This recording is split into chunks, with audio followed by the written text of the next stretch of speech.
जय हिंद दोस्तों, मेरा नाम है नीरज और आप देख रहे हैं हमारा YouTube channel Neeraj rock classes. Results जो है वो आने वाले हम सबको पता है।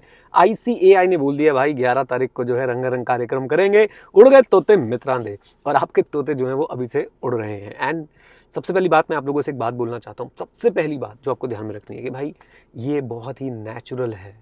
डर लगना, तोते उड़ना, हालत खराब होना, गला सूखना और घबराहट होना, ये बहुत ही नेचुरल है। अगर आपका रिजल्ट आने वाला है, आप के साथ ये शुरू से होता रहा है, तो आपको बिल्कुल भी एज सच इसको लेकर टेंशन लेने की जरूरत नहीं कि भाई मैं तो बहुत घबरा रहा हूँ। It's okay, it's natural. मेरा भी रिजल्ट होता तो मैं भी घबरा था। दूसरी बात जो आप लोगों से मैं रिक्वेस्ट कर रहा हूँ, मैं आपसे इस वीडियो के अंदर बहुत सारे सवाल पूछूंगा।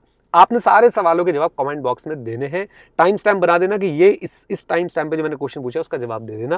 भाई टीचर हूँ भाई, होमवर्क देने की आदत है, तो आपका होमवर्क जो है इस वीडियो का यही है, ठीक है। तीसरी बात, वीडियो को लाइक कर दीजिएगा क्योंकि बहुत लंबी चौड़ी बातचीत होने वाली है। कोई स्क्रिप्ट नहीं है मेरे पास, बस मुझे लगा कि आप लोगों के साथ एक बार चर्चा करनी चाहिए क्योंकि भाई रिजल्ट आ रहे हैं और मैं आपका बड़ा भाई हूँ, आपका टीचर हूँ, आपका कई लोग दोस्त मानते हैं और कई लोग जो थोड़ा सा परेशान भी रहते हैं मुझसे। तो आप जो भी समझते हैं, मुझे लगा कि भाई मेरी रिस्पॉन्सिबिलिटी बनती है कि मैं आऊँ और आप लोगों को एड्रेस करूँ इस मुद्दे के ऊपर कि क्या आप लोगों का माइंडसेट होना चाहिए इस समय, राइट। तो उम्मीद करता हूँ आप लोगों ने लाइक कर दिया। लाइक टारगेट रखते हैं 1000 लाइक्स का, मुझे पूरी उम्मीद है आप ये लाइक टारगेट जो है अचीव करा देंगे। तो आज सबसे पहले एक बात तो आपने समझ ली कि भाई बहुत नेचुरल है कि रिजल्ट जो है वो आता है तो घबराहट होती है। अब जरा अपने आप को कैटेगरीज में बांटना शुरू कर देते हैं। कैटेगरी नंबर 1, वो लोग जो अपनी प्रिपरेशन से highly highly highly not satisfied थे, जिनको लगता था भाई बस जा रहा हूं पेपर देने, जैसे मर्जी हो जाए, बस पेपर देने जा रहा हूं, प्रिपरेशन कुछ खास हुई नहीं है। तो मेरी आपसे एक सवाल है कि काहे को चिंता करनी भाई, हो गया ना, इट्स ओके। आप लोगों की प्रिपरेशन में कमी थी, आपको पता था, आप लोग पेपर दे के आए भाई, पास हो गए तो बल्ले बल्ले, नहीं हुए तो भाई आपको रिजल्ट पहले से पता ही है। उम्मीद करता हूं कि आपने अपनी पढ़ाई लिखाई जो है वो शुरू कर दी होगी, राइट। और नहीं करिए भाई तो क्यों नहीं करिए, अब जरा शुरू कर दो। और एक बात याद रखें, एक बात मैं आपसे कहना चाहता हूं, सबसे एक बात मैं कहना चाहता हूं। देखो यार, रिजल्ट हमारे हाथ में नहीं है, प्रिपरेशन हमारे हाथ में है। और इस लाइन को कहीं पे लिख लो, ये इस वीडियो का सबसे पहला हाईलाइट है, और इसको कहीं पे कोट कर देना। आपकी प्रिपरेशन जो है ना वो मीडियोकर नहीं होनी चाहिए किसी भी चीज के लिए। रिजल्ट कैसा आएगा वो हमारे हाथ में नहीं है, प्रिपरेशन हमारे हाथ में है। जितने एफर्ट कर सकते हो, यानी माइंड में थॉट ना रह जाए कि यार और भी काम हो सकता था। एंड आई अंडरस्टैंड कि भाई प्रिपरेशन कभी भी 100% नहीं हो सकती, लेकिन ऐसी होनी चाहिए कि आपका ना कॉन्फिडेंस रहे कि भाई मैंने प्रिपरेशन अच्छी करी है, राइट, मेरी प्रिपरेशन सॉलिड थी। तो सबसे पहली बात, जिनकी प्रिपरेशन सॉलिड नहीं थी भाई, वो आप लोगों को तो वैसे टेंशन लेने की जरूरत नहीं, आपको पता है क्या होने वाला है आपके साथ, राइट। तो आप लोग अगर पास हो गए तो आपको अचंबा होना चाहिए, अरे भाई ये कैसे हो गया, सीए के पेपर में बिना पढ़े पास हो गया मैं। तो आप लोगों को तो बस अब कुछ नहीं करना है, अब इंतजार करना है। और अगर आपने पढ़ाई शुरू कर रखी है दोबारा से, तो अब इस बार ध्यान रखना है कि प्रिपरेशन अच्छी हो आपकी, और अब आप कॉन्फिडेंस के साथ एग्जाम दें, आने वाले जो भी आपके एग्जाम्स होंगे। Now let's talk about the students जो कह रहे हैं कि हमारी प्रिपरेशन जो है वो अच्छी है। आप मुझे कमेंट बॉक्स में बताइएगा कि आप अपनी प्रिपरेशन से सेटिस्फाइड थे या नॉट सेटिस्फाइड थे। ये आपका पहला होमवर्क हो गया, आपने मुझे बताना है। पहली बात तो भाई 3 मिनट 14 सेकंड हुए इस वीडियो में, काफी सारे लोग तो अभी तक जा चुके होंगे, छोड़ो छोड़ो छोड़ो छोड़ो छोड़ो। नहीं भाई, मुझे पता है जो हमें सुनते हैं, हमारे साथ बैठते हैं, हमारे स्टूडेंट है, वो जरूर यहाँ तक पहुंचे होंगे और वो मुझे बताएंगे कमेंट बॉक्स में आप अपनी प्रिपरेशन से कितने सेटिस्फाइड थे। अब बात करते हैं उन स्टूडेंट्स के लिए जो अपनी प्रिपरेशन से सेटिस्फाइड थे। एक बात बोलने वाला हूं, बुरा मत मानिएगा, बट एक ऑनेस्ट ओपिनियन देने वाला हूं। ऑनेस्ट ओपिनियन अपने एक्सपीरियंस से दे रहा हूं, अपनी जजमेंट आप लोगों के साथ शेयर करने वाला हूं। 2004 से पढ़ा रहा हूं। पहले 12th वालों को, बीकॉम वालों को पढ़ाया, 2011 से सीए वालों को पढ़ाना शुरू किया, उसके बाद एसीसी वालों को पढ़ाना शुरू किया, और साथ साथ में पर्सनल फाइनेंस, म्यूचुअल फंड्स वगैरह, स्टॉक मार्केट वगैरह भी अब मैंने पढ़ाना शुरू कर दिया है, राइट। इतने सारे एक्सपीरियंस में आप लोगों को एक बात बताना चाहता हूं। जितने लोग ये कह रहे हैं ना कि हमारी प्रिपरेशन अच्छी थी, प्लीज आपके इस कंक्लूजन का कोई बेस होना जरूरी है। तो मैं आपसे रिक्वेस्ट कर रहा हूं कि आप रैंडमली मत बोलो अरे मेरी प्रिपरेशन तो बहुत अच्छी थी। आज आप एक काम कर सकते हो, आज आप बैठ के चेक कर सकते हो क्या आपके पास बेस है इस बात का, ये कहने का कि आपकी प्रिपरेशन अच्छी थी। अभी बेस होगा कैसे, है ना, तो मैं आपको ये भी बताता हूं। आपको अगर ये चेक करना है कि आपकी प्रिपरेशन एक्चुअली में अच्छी थी या नहीं थी, तो एक कागज निकालिए, एक पेन निकालिए और लिखिए, क्या आपने सिलेबस का कवरेज अच्छे से किया था? आईसीआई के स्टडी मैट के हिसाब से आपने कवरेज करी थी? क्या आपने डेली प्रैक्टिस पेपर्स करे थे? डेली प्रैक्टिस पेपर हम लोग देते हैं अपने इंटरमीडिएट वाले स्टूडेंट्स को, करंट बैच से शुरू कर दिया है, इवन फाइनल में भी शुरू कर दिया है। तो क्या आपने डेली प्रैक्टिस पेपर्स करे थे? डेली आपने राइटिंग प्रैक्टिस करी थी? क्या आपने क्लास के बाद जो रिवीजन वीडियोस मिलती है उनसे रिवीजन करी थी रेगुलर बेसिस पे? क्या आपने मॉक टेस्ट दिए थे? क्या आप लोगों ने फाइनल पेपर से पहले भी कुछ मॉक टेस्ट दिए थे या नहीं दिए थे, राइट। तो ये सारे बेसिक पैरामीटर्स देखो कि भाई 5-7 चीज़ों की अपना चेकलिस्ट बना लो और उसमें टिक करो। अगर आपने वो सारी चीज़ें करी थी तो भाई आपकी प्रिपरेशन एक्चुअली में अच्छी थी, और अगर नहीं करी थी तो आप एक भ्रम में जी रहे होंगे कि भाई मेरी प्रिपरेशन अच्छी थी। तो उस भ्रम में नहीं जीना है, राइट। इंसान की मुझे ऐसा लगता है कि आधा जीवन तो इसलिए बर्बाद हो जाता है कि वो किसी तरह के ना भ्रम में जीता रहता है। अरे मेरी प्रिपरेशन तो अच्छी थी, हाँ क्यों, बस थी क्योंकि मैं कह रहा हूँ। अरे भाई मेरे भाई मेरी बात को सुनो। हर चीज़ के लिए कोई भी आप जब कोई किसी भी चीज़ के लिए येस और नो बोलते हैं, आपके पास कुछ बेस होना चाहिए, और वो बेस मैं आपको दे रहा हूँ। एक चेकलिस्ट बनाइए और उस पर देखिए कितनी चीज़ें टिक हो रही हैं, और फिर बताइए आपकी प्रिपरेशन कितनी अच्छी थी।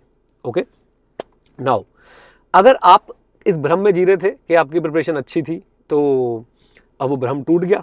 अब भ्रम टूट गया, आप उस कैटेगरी में चले गए, प्रिपरेशन अच्छी नहीं थी, तो आप वाली गाइडेंस फॉलो कीजिए, आपको चिंता करने की जरूरत नहीं है। पढ़ाई लिखाई करिए, दोबारा से मेहनत करिए। अच्छा, अगर आप अब भी यहाँ पे टिके हुए और कह रहे हो कि भाई मास्टर जी हमने सारे चेकलिस्ट बना के टिक्के मार के देख लिया, हमारी प्रिपरेशन तो एकदम तोड़ फोड़ मचा रखा था हमने, तो भाई अब आप लोगों को टेंशन क्या है, आप तो पास हो रहे हो। अगर आपने आईसीए के स्टडी मटेरियल से कवरेज करी थी, सारे क्वेश्चंस कवर किए थे, रिवीजन करी थी, मॉक टेस्ट पेपर दिए थे, डेली प्रैक्टिस पेपर किए थे, एमसीक्यूज की प्रैक्टिस करी थी, राइट, एंड टाइम वेस्ट नहीं किया था, एग्जाम भी आपका अच्छा हुआ है, एग्जाम में आप अच्छा परफॉर्म करके आए हैं, तो काहे घबरा रहे हो बे। सॉरी, वो मिर्जापुर देखा ना, थोड़ा सा अभी चढ़ा हुआ है। पॉइंट क्या है कि भाई अगर आपका ये सब कुछ ठीक था तो आपको अब घबराने की बिल्कुल भी जो है वो जरूरत नहीं है। जाइए, एंजॉय कीजिए इन 3-4 दिन को, अपने परिवार के साथ समय बिताइए। मैं आज आपको कुछ नहीं बोलूंगा कोई स्किल बेस्ड कोर्स करो, ये करो वो करो, जो करना था वो पहले करना था, राइट। अब तो भाई साहब गिनती के 3-4 दिन बचे, इनमें तो एंजॉयमेंट होनी चाहिए पूरी पूरी। किसी से मिलना मिलाओ जाके, बता रहा हूं मैं तुम्हें। आओ चलिए अब चलते हैं नेक्स्ट स्टेप पे। आई होप ये बातें आप लोगों को क्लियर है कि अब घबराने की कोई जरूरत नहीं है। अब जब रिजल्ट आएगा तो क्या होगा भाई, रिजल्ट में जिनकी, अच्छा एक बात यहाँ पे मैं और एड्रेस कर दूं।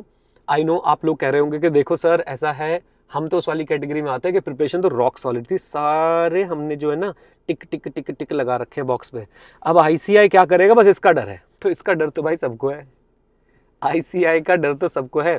देखिए आईसीआई के पेपर चेकिंग जो हमारा तरीका है ना, उसमें कहीं कहीं पे कमियां हैं। अब आईसीआई खुद आके तो आगे से बोलेगा नहीं भाई कि हमारे अंदर कमियां हैं। जैसे मैनेजमेंट खुद तो बताएगी नहीं कि फाइनेंशियल स्टेटमेंट में मटेरियल में स्टेटमेंट है, वैसे आईसीआई कभी नहीं आके बताएगा भैया हमारे पास जो मटेरियल में स्टेटमेंट है, राइट। उन कमियों को हमें एज अ फीचर मान के आगे चलना है। आई नो ये सुन के बड़ा झटका लगता है, बताओ कैसा मास्टर है, कैसी कैसी बातें कर रहा है। तो यस, पेपर चेकिंग में गलतियां होने के चांसेस हैं, उसको भी 2 पार्ट्स में बांट दीजिए। एक है आपका सबसे बड़ा है आपका ह्यूमन एरर, और ह्यूमन एरर को आप 2 पार्ट में बांट दीजिए। एक है आपका नेग्लिजेंस की वजह से होने वाला ह्यूमन एरर, और एक है आपका प्रोफेशनल जजमेंट की बेसिस पे होने वाला ह्यूमन एरर। इतना आपको कोई नहीं बताएगा। नेग्लिजेंस क्या होता है, अरे भाई साहब बस टिक के चल रहे रैंडम मार्क्स दे दिए, राइट। प्रोफेशनल जजमेंट क्या होती है, मेरी बात को बहुत ध्यान से सुनिएगा। अगर आप भी कभी एग्जाम चेकर बने और मैं आपको 400 पेपर पकड़ा दूं और आप 400 पेपर चेक कर रहे होंगे, आपको लेट से क्वेश्चन नंबर 2A जो है वो आया हुआ था मटीरियलिटी के ऊपर, बेंचमार्किंग के ऊपर। अब जब आप वो 400 पेपर चेक करेंगे तो भाई आप 400 बच्चों को सेम मार्क्स नहीं दे सकते हैं, राइट। हो सकता है उसमें से 10 बच्चों का आंसर बिल्कुल सेम हो, लेकिन हो सकता है उन 10 बच्चों को भी अलग मार्क्स मिल रहे हो, राइट। तो ये प्रोफेशनल जजमेंट वाला एरर यहाँ पे आ जाता है, और एक नेग्लिजेंस वाला एरर जो है यहाँ पे आ जाता है। मैं ये बोलूंगा भाई देखो, नेग्लिजेंस वाले एरर में बस लक की बात है, राइट। उसके लिए फिर आपको यही ऑप्शन बचता है कि आप आईसीआई से लड़ाई करो भाई, केस वेस करो, जो आईसीआई मानेगा नहीं, क्योंकि आईसीआई जो है वो आपको कभी भी आपकी मार्किंग स्कीम नहीं देगा। Transparency, right. तो आईसीआई आपको कभी भी आपके सजेस्टेड आंसर जो है वो भाई एग्जाम के बाद निकालेगा। अरे आप लोगों को मौका ही नहीं देंगे ना हम लोग कि आप लोग कुछ कर पाए 30 दिन के अंदर अंदर। खैर, तो वो सारी बातें हमारे आउट ऑफ कंट्रोल है, और मेरी यही आपसे रिक्वेस्ट रहेगी कि भाई इसके लिए बस भगवान से जाके प्रार्थना करो कि मैं कहीं उस छोटी परसेंटेज में ना फंस जाऊं जहां पे ह्यूमन एरर, वो भी नेग्लिजेंस वाला ह्यूमन एरर, वो भी नेग्लिजेंस वाला हो जाए मेरे साथ। ह्यूमन एरर जजमेंट वाला भाई, इस पे आप कुछ नहीं कर सकते, क्योंकि चेक करने वाले की जजमेंट है। हम सबको पता है जजमेंट हमारे प्रोफेशन में कितनी इंपॉर्टेंस रखती है। कहीं चले जाओ, it's a matter of professional judgement, या एनीवेज। तो इस बात को आप मान के चलो, एक्सेप्ट करके चलो। इसे आप ये मत सोचो कि भाई ये बग है, ये फीचर है। आप क्या कर सकते हो, इसके बारे में अवेयरनेस स्प्रेड कर सकते हो, अपने जूनियर्स को बता सकते हो कि सीए में आ रहे हो तो सीए में हमारे यहाँ ऐसा ही होता है। सुना है ना, मतलब देखा ना आपने वाला मीम चंचलानी जी का, तो उसको आप बता सकते हैं। एनीवेज, तो यहाँ तक थी हमारी बातें आप लोगों से कि भाई आपका जो है अब रिजल्ट आने वाला है, आपने क्या करना है, कैसे करना है। ओके, अब मैं आपसे कुछ और बातें करना चाहता हूं, जरा ध्यान से सुनिए। जब आपका रिजल्ट आ जाएगा क्या होगा, पास होंगे या फेल होंगे? भाई अगर भगवान ना करे अगर फेल हो गए तो आपको आत्ममंथन करना है। आत्ममंथन करके उस फेलियर का कारण समझना है कि क्यों, कैसे, कहां कमी रह गई। सुने आपने वो वाली कविता कि असफलता एक चुनौती है, स्वीकार करो, क्या कमी रह गई देखो सुधारो और फिर वार करो। जब तक ना सफल हो नींद चैन को त्यागो तुम, संघर्ष का मैदान मत छोड़ के भागो तुम। कुछ किए बिना ही जय जयकार नहीं होती और कोशिश करने वालों की कभी हार नहीं होती। और याद रखिएगा, कोशिश का ड्रामा करने वालों की हार जरूर होती है। इसको बहुत अच्छे समझना आपने। आप कोशिश कर रहे हैं, कोशिश करने का ड्रामा कर रहे हैं। और कोशिश करने का ड्रामा, मुझे ऐसा लगता है, सॉरी टू से, मुझे ऐसा लगता है कि नहीं, हमेशा ही एक जनरेशन दूसरी जनरेशन को गालियां निकालती रहेगी। जैसे मैं तुम्हारी जनरेशन को बोलता है पढ़ते लिखते नहीं हो, ऐसे ही हमारे से पुराने वाले हमें बोलते थे। बट एक बात तो तय है, आप लोगों के ऊपर ज्यादा प्रकोप है सोशल मीडिया का, आप लोगों के ऊपर ज्यादा प्रकोप है डिस्ट्रैक्शंस का। आपको ज्यादा दिक्कतें हैं, हमसे ज्यादा दिक्कतें हैं जितनी एज अ स्टूडेंट लाइफ में हमें होती थी, उससे ज्यादा दिक्कतें आपके साथ, और आपके लिए ज्यादा स्ट्रगल है उनको ओवरकम कर पाना। थक गया हूं मैं आप लोगों को बोल बोल के कि गलती आपकी। अब मुझे लगता है गलती आपकी नहीं भाई साहब, सिनेरियो जो है वो ऑड सा बन चुका है। तो आपने, अगर रिजल्ट आपका नेगेटिव आता है तो आपने बस बैठ के आत्ममंथन करना है और देखना है कि क्या कमी रह गई, देखो सुधारो और फिर वार करो। और इस बार जब वार हो तो वो आखिरी वार हो, एटलीस्ट जो भी आपके एग्जाम्स है उनके लिए, फिर अगली सीढ़ी पे चढ़ेंगे।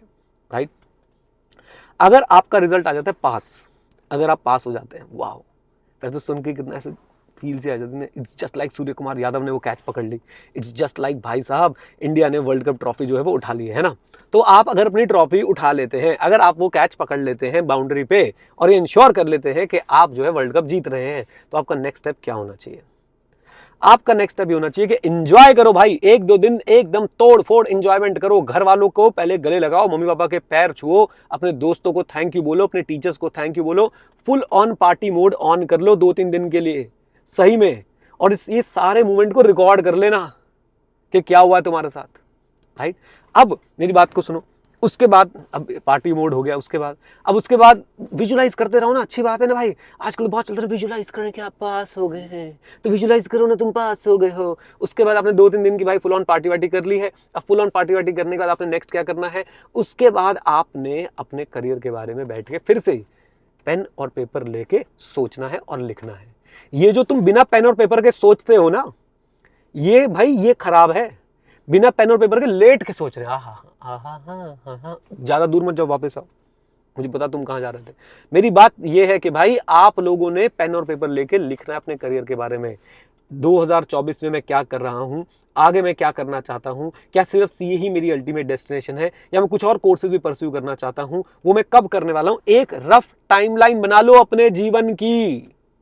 कह के मास्टर का गला खराब हो गया, लेकिन नहीं, एक रफ टाइमलाइन बना लो अपने जीवन की। भाई आप क्या चाहते हो, और उस टाइमलाइन पे जब आपका एक रफ आपको पता चल जाए आप क्या करना चाहते हो, उस चीज को अचीव करने के स्टेप्स लिखो कि ये हैं, अब इस यहाँ A to B जाने के क्या स्टेप्स होने वाले हैं। राइट, और उन स्टेप्स पे फिर काम करना शुरू करो। जगाओ अपने अंदर के हनुमान को और लगा दो अपनी आलस की लंका में आग। समझ गए? ऐसे बोलना था, भाग मिलकर भाग। वाह, कैसा ही बन रहा था, है ना। तो प्लीज अब भाई आप लोगों के पास जो है एक जबरदस्त अपॉर्चुनिटी है। और मैं आपको एक बात बताऊं, देखो अभी जो मैं सोशल मीडिया वाली बात बोल रहा था कि आप लोग ज्यादा फंसे हुए हो, आप लोग ज्यादा फंसे तो हुए हो, लेकिन उसका फायदा भी है। आप अंधों में काणे राजा बन सकते हो।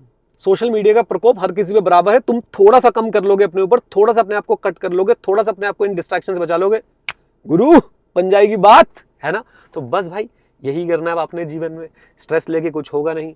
आपको स्ट्रेस थोड़ा बहुत होगा, उसे अपना लीजिए, बोलो भाई ये तो नॉर्मल है। और उसके ज्यादा स्ट्रेस लेंगे, परेशान होंगे, कुछ उल्टी सीधी हरकत करने की सोचेंगे इधर उधर, तो वो गड़बड़ वाली बात है ना। तो बस पूरा फोकस रखेंगे, जो होगा उसे अपनाएंगे, अपनी कमियों को ढूंढेंगे, उन्हें सुधारेंगे और सुधार के आगे बढ़ जाएंगे। राइट, उम्मीद करता हूं कि ये एक जो दिल से दिल की बात थी मैंने की। देखो कोई स्क्रिप्ट नहीं है भाई मेरे पास, मैं कोई स्क्रिप्ट बनाने में विश्वास ही नहीं रखता हूँ। मुझे लगता है कि आओ बैठो बात करो। अपने छोटे भाई बहनों से बात करने के लिए कोई स्क्रिप्ट चाहिए क्या? तुम्हारे पापा तुम्हारे साथ कागज लेके बैठे, हाँ बेटा पॉइंट नंबर 1, नहीं ना।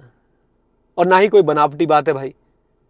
राइट, सीधी सादी बातें थी मेरे मन में जो मैं आपके साथ करना चाहता था। उम्मीद करता हूँ आप लोग इससे कुछ सीखेंगे, इससे सीख के अप्लाई करेंगे, अप्लाई करके जीतेंगे। Right, with this note guys, thank you very much, stay connected, stay hit, जय हिंद। और हाँ मित्रों, सीखते रहें क्योंकि सीखना शुरू तो जीतना शुरू। Bye bye, take care, God bless you. चलो एंजॉय करो।